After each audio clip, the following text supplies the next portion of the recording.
Le bonhomme de pain d'épices. Un jour, une vieille dame cuisinait et elle décida de faire du pain d'épices. Comme il lui restait de la pâte, elle lui donna la forme d'un petit bonhomme.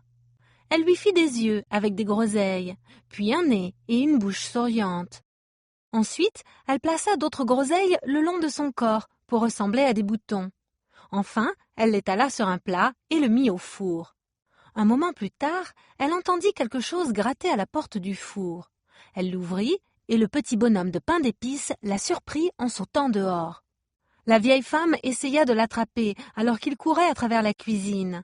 Mais il glissait en passant à côté d'elle et il criait en courant. « Courez, courez, aussi vite que vous le pouvez. Vous ne me rattraperez pas, je suis l'homme de pain d'épices. » Elle courut après lui dans le jardin où son mari était en train de creuser. Il posa sa bêche et essaya de l'attraper lui aussi.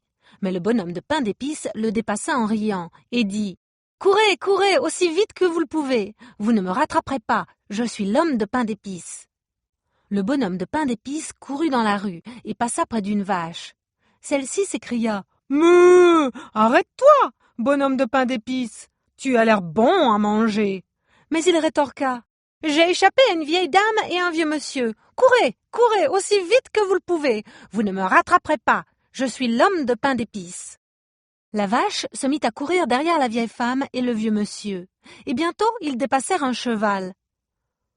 « Arrête-toi » s'écria-t-il, « j'aimerais bien te manger. » Mais le bonhomme de pain d'épices répondit « J'ai échappé à une vieille dame, un vieux monsieur et à une vache. Courez, courez, aussi vite que vous le pouvez, vous ne me rattraperez pas, je suis l'homme de pain d'épices. » Il continua de courir, avec la vieille dame, le vieux monsieur, la vache et le cheval à ses trousses. Il dépassa deux garçons en train de faner du foin. Ils levèrent la tête et virent le bonhomme de pain d'épices, qui se mit à crier au passage. « J'ai échappé à une vieille dame, un vieux monsieur, une vache et un cheval. Courez, courez, aussi vite que vous le pouvez, vous ne me rattraperez pas, je suis l'homme de pain d'épices. » Les faneurs joignirent la course derrière la vieille dame, le vieux monsieur, la vache et le cheval. Et ils s'enfoncèrent tous dans les champs. Là, ils rencontrèrent le renard.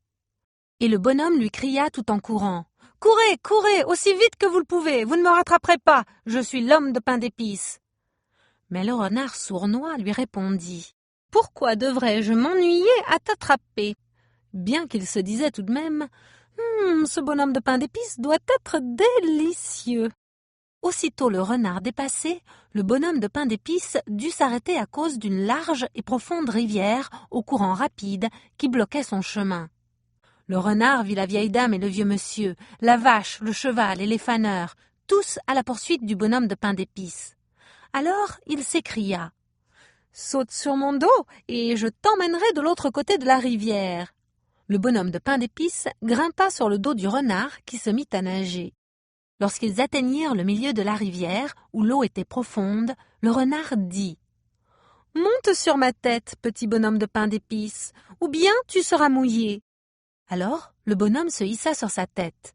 Les courants devenaient plus rapides. Alors le renard demanda « Bonhomme de pain d'épices, peux-tu bouger plus près de mon nez pour qu'il soit plus facile de te transporter?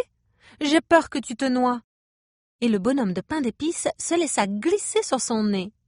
Dès qu'ils arrivèrent auprès du bord, le renard fit sauter le bonhomme de pain d'épices en l'air, le rattrapa dans sa gueule, qu'il referma d'un coup, et l'avala. Et ce fut la fin du bonhomme de pain d'épices. Fin.